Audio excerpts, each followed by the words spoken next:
বহু স্বরাষ্ট্র। জাতীয় প্রেস ক্লাবে অর্পণ আলোক সংঘ আয়োজিত সামাজিক সুরক্ষা কতটা সুরক্ষিত শীর্ষক আলোচনা সভা। বক্তারা বলেন, জনগণের 5টি মৌলিক অধিকার নিশ্চিত করতে না পারলে রাষ্ট্র আর রাষ্ট্র থাকবে না। তাই প্রত্যেক নাগরিকের অধিকার নিশ্চিতে গড়ে তুলতে হবে নতুন কাঠামো। স্থানীয় সরকার নিয়ে আমরা দিয়ে এই সামাজিক সুরক্ষার কাজটি করা হচ্ছে এবং সেটি বেশিরভাগ ক্ষেত্রেই লুটপাট না হলেও সেটি অব্যবস্থা এবং যাদের পাওয়ার কথা তারা পাচ্ছে না। এখন যাদের পাওয়ার কথা তারা পাবেন, তার চেয়েও জরুরি হচ্ছে আমরা এই অর্থনৈতিক কাঠামোটা পরিবর্তন করতে হবে। মানসম্পন্ন শিক্ষার বিনিয়োগ যদি আমরা নিশ্চিত করতে পারি, জনগণই এই দেশের চাকা বদলে দিবে, সেই জায়গাটা আজকে রাষ্ট্রের পলিসি হওয়া দরকার।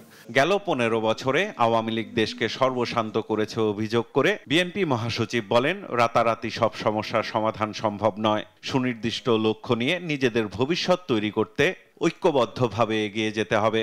আমি যদি একটা জনপ্রতিনিধিত্বমূলক সরকার গঠন করতে পারি, আমি যদি একটা সুষ্ঠু নির্বাচন করতে পারি, সুষ্ঠু নির্বাচন করে আমি যদি ইউনিয়ন পরিষদ, উপজেলা পরিষদ, পার্লামেন্ট গঠন করতে পারি, তাহলে সেখানে আমি জনগণের কাছে জবাবদিহিতামূলক একটা ব্যবস্থা তৈরি করতে পারবো।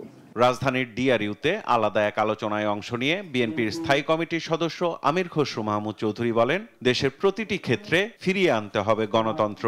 রাজনীতি শুধু গণতন্ত্রায়ন করলে চলবে না, আপনার অর্থনীতিকে গণতন্ত্রায়ন করতে হবে, আপনার মিডিয়াকে গণতন্ত্রায়ন করতে হবে।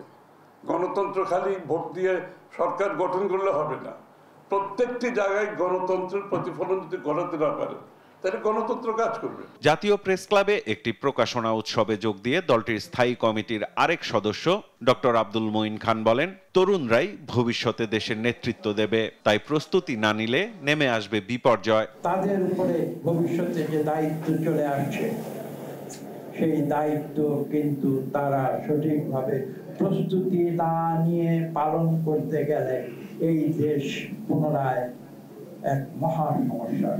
সাইফুল রিপন, দেশ টিভি, ঢাকা।